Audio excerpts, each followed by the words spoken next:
Welcome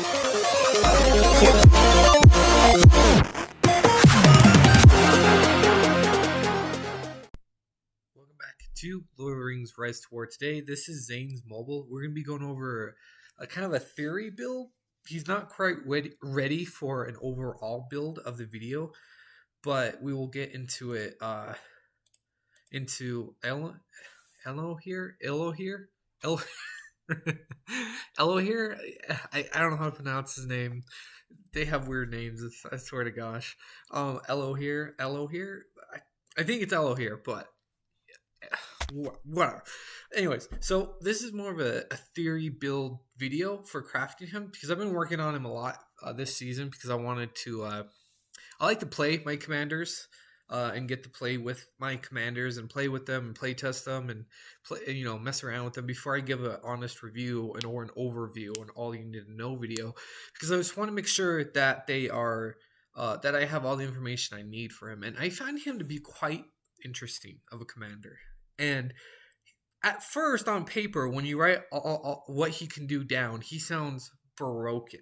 Okay, he sounds really broken. And I've been doing an interesting build with him today, which is called the I guess we would call it the Stormtrooper build. And it's a very fun build, and I can't wait to get to use it. But we'll just kind of get into him and what his abilities are. So he's a balanced commander. I got him at rank 8. I wanted him to rank 10 and see how well he does at rank 10. I have his might stat. He's a little low on levels. He's not the highest. This season we've been pretty dominated this season, so I've been unable to have any 300 tiles to mock battle on because it's one of those seasons. But he'd be looking at about 300 focus, 300 might, maybe 290 focus, right around there, and then his speed will probably be around 250, maybe if you're lucky. So good balanced stats overall. So the equipment I run on him is archery based stuff because he's a really good archer commander. Not the best. There's better archer commanders, but he has good stats to buff archer units. Okay.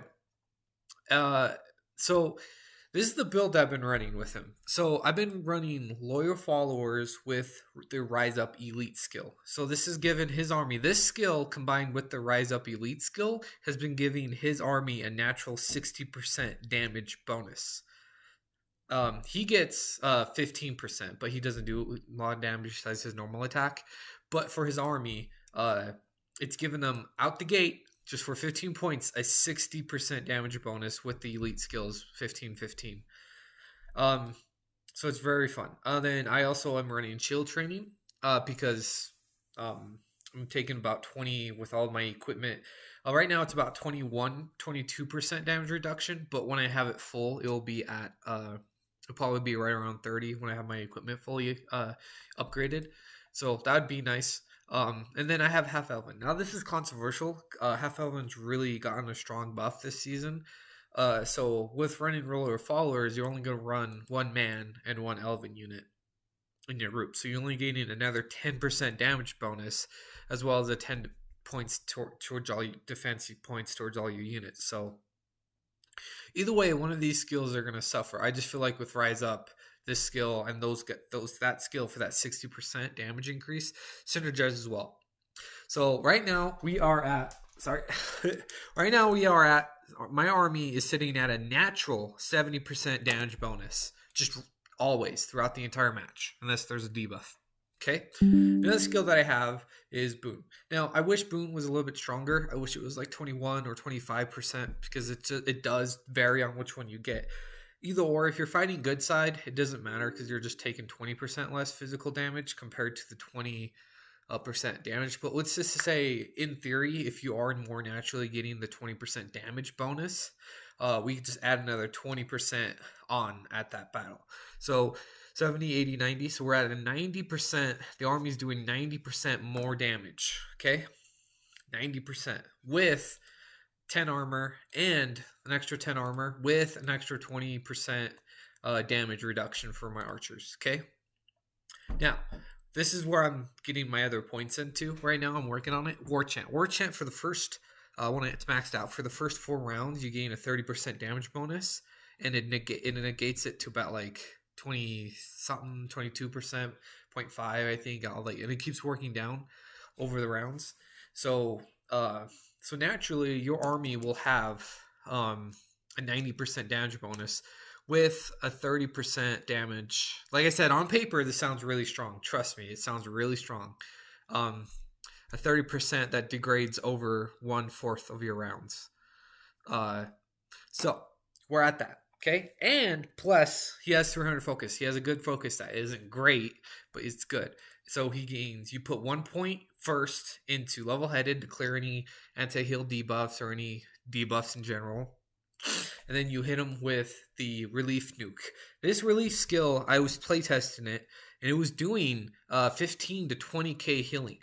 That's insane to have that happen 3 times around. You're getting 60k healing just from these 2 perks alone, because this will most likely cure your healing debuff, and you're gaining 60,000 points. This is without equipment buffing it, so you probably could get up to 70,000k healing just with a few an accessory item and this. Because this skill is really strong. Relief is a very powerful healing skill, especially paired with level-headed.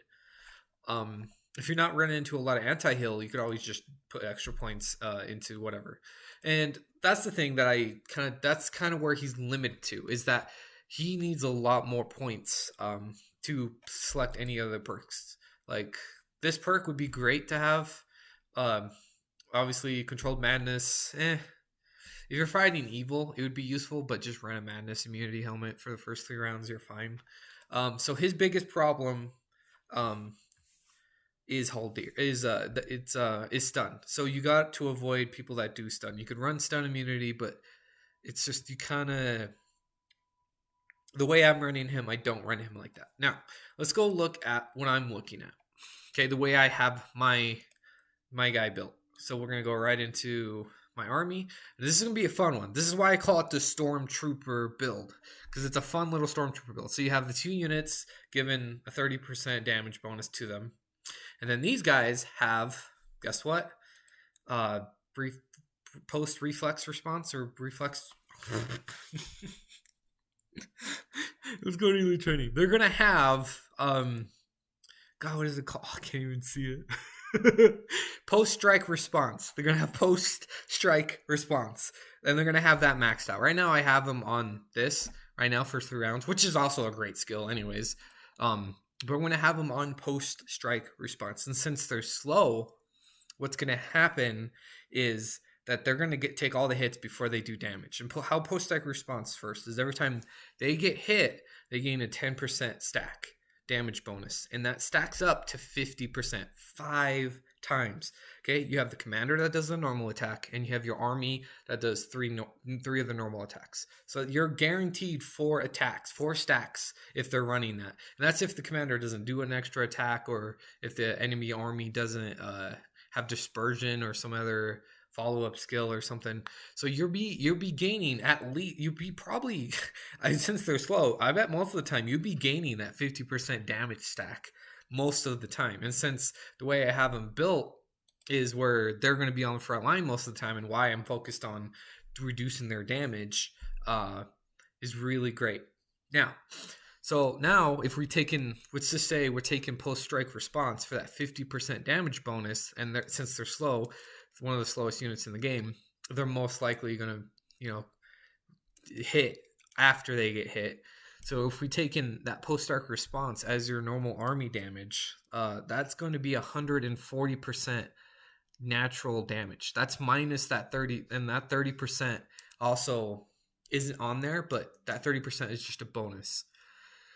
So now we have our axe throwers. In theory, okay, this is all theory, right? This could not work. There's obviously different builds with him that you could do. I'm just trying the Stormtrooper one just to see if it works well. It'd be funny if it does. The problem with Axe Thrower, and plus, Axe Throwers also gain a 20% damage towards melee units. And since we're in a heavy meta where melee units are most likely going to be on the front line, 90% of the time, I'm also going to add that into the calculations. So we're actually, since melee units are most likely going to be present, that's another 20% damage bonus from that. So that's 160% damage naturally if there's melee units. Obviously, there's most likely going to be melee units. There might be some archers, but 90% of the time you'll be fighting melee units in this type of meta. And so that leaves you with 160% damage bonus. 160%, that's going to be all natural. And what's great is that you still get a 20 to 30% damage reduction depending on your equipment. And with my commander, obviously I still have a lot more upgrading to do. I could also increase, my range units damage dealt, increase that by probably another 10%. So if you do have good equipment, I don't have enough bows to evolve it, refine it all the way. But we're just saying in theory, that's another 10%. So that's 170% damage with good equipment. That's really good. 170%. And then the accessory I have is Mend, because it adds extra health. Because kind of this build is supposed to be, like a bloodlust revenge build. And basically what happens is they take all these hits, right? But we have healing. We have fantastic healing, right? So we heal all that up, and we're just doing all this damage, and we're taking damage, and it's just, in theory, it's supposed to be wonderful. So I have a few battle posts. I have a few before videos get into 15. So let's go look at a few of those battle posts real quick.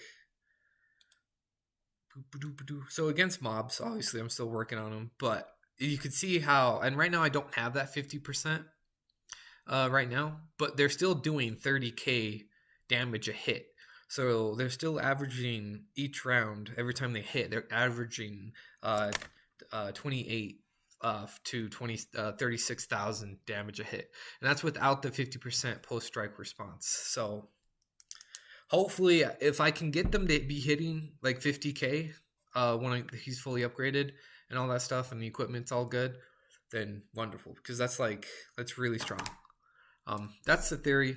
I don't know if it's gonna work or not, but I think it's really fun to see these guys, especially since I don't have Battler's Bane. That's an extra 2%. Giant Slayer, which could be devastating if you fought someone with like ints or just large units. So in theory, that's supposed to be his build. And the reason why I'm not uploading all you need to know is because it's still as a theory. This is just a theory build video for him. I needed to get a YouTube video uploaded, and he's one of the commanders. I just kind of want to let it kind of want to get in there. So this is the Stormtrooper build for Elrohir. Elrohir. Thank you guys so much. This is Zane's Mobile. If you guys have him unlocked and you guys are able to have access to it, go play with it, see if it works. Please subscribe to my ridiculous channel. Thank you guys.